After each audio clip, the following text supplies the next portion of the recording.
Nah, Abu Bakar As-Siddiq ini mempunyai putri, namanya Putri Aisyah. Jadi Aisyah ini menikah bersama Rasulullah SAW. Nah, ada yang tahu nggak lagu Aisyah?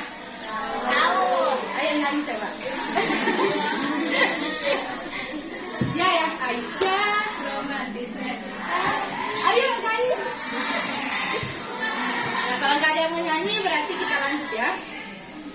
Nah, Khalifah Abu Bakar itu terkenal mempunyai perilaku-perilaku yang positif.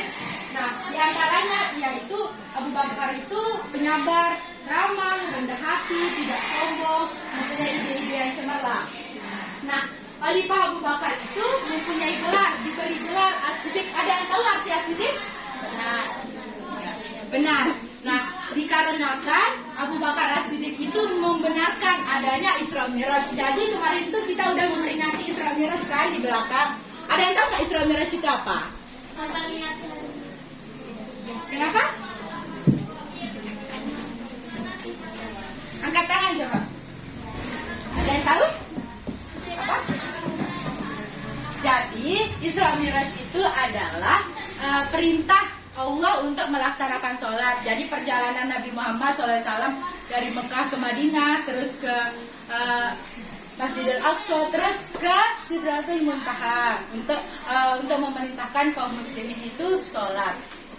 Nah, masa kepemimpinan Abu Bakar ini relatif singkat, selama 2 tahun saja. Jadi walaupun singkat, banyak prestasi-prestasi yang sudah dicapai oleh Abu Bakar As-Siddiq.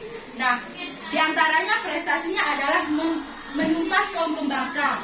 Yang kedua adalah membukukan Al-Quran. Dan yang ketiga adalah perluasan wilayah dakwah Islam.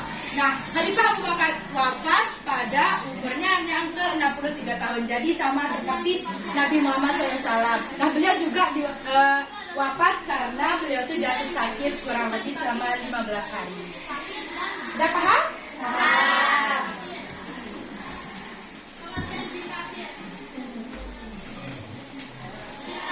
Selanjutnya, sebelum saya lanjut, apa saja perilaku positif dari Abu Bakar As-Siddiq? Yang pertama apa? Sabar. Yang kedua? Yang ketiga? Rendah hati. Yang keempat?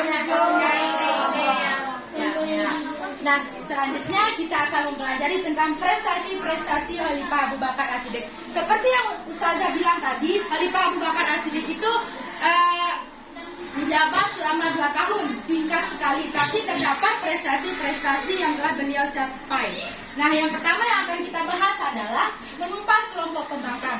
Jadi, waktu Abu Bakar As-Siddiq itu memimpin, banyak kaum-kaum Arab itu yang membangkang kepada beliau karena beliau itu baru naik jabatan. Nah, banyak di antara mereka itu yang murtad, yang membangkang kepada khalifah baru dan membangkang kepada sistem-sistem politik yang dibuat oleh Khalifah Abu Bakar. Jadi mereka itu membangkang karena waktu itu mereka itu mempunyai perjanjian sama Nabi Muhammad SAW untuk tidak keluar dari agama Islam. Nah, setelah Nabi Muhammad SAW wafat, mereka itu menganggap bahwa perjanjian mereka itu sudah tidak ada lagi gitu. Jadinya pada khalifah baru mereka itu membangkang gitu. Nah, banyak yang murtad. Tidak hanya murtad, tapi mereka itu juga keluar dari agamanya dan kembali ke tradisi sebelumnya, yaitu menyembah berhala. Nah, karena kondisi tersebut, Khalifah Abu Bakar menyuruh kepada pasukannya untuk bersikap tegas kepada kondisi tersebut. Jadi waktu itu Abu Bakar menegaskan kepada pemimpin pasukan-pasukannya. Tapi walaupun dibalik ketegasannya itu, Abu Bakar tetap damai. Terus damai melawan orang-orang yang membangkang ini. Jadi kalau ada pembangkang, kalau kita lawan dengan pembangkang, jadinya kan rusuh. Jadi kita harus damai. Tapi dibalik kedamaian itu kita harus tegas.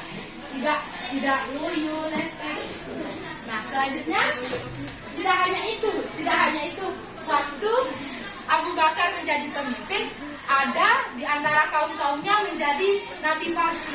Nah, nabi palsu tersebut ada 2 di antaranya, namanya adalah Musailamah al-Kadzdzab dan Ulaihah bin Walid. Jadi mereka berdua ini menganggap dirinya sebagai nabi. Dan banyak para pengikutnya, banyak yang percaya sama mereka menjadi nabi.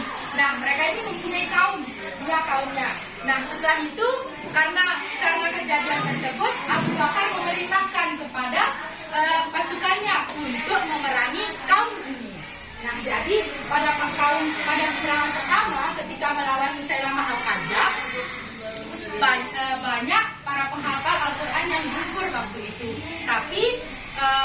Tapi pada peperangan pertama kaum muslimin memenangkan peperangan tersebut. Nah, pada peperangan kedua yang mereka melawan Zulaikha, mereka juga menang pada peperangan tersebut. Jadi waktu mereka melawan dua kaum ini, mereka mendapatkan mereka memenangkan peperangan tersebut. Udah paham ini? Paham. Paham ya prestasi-prestasi apa yang sudah dicapai oleh Abu Bakar. Selanjutnya prestasi yang kedua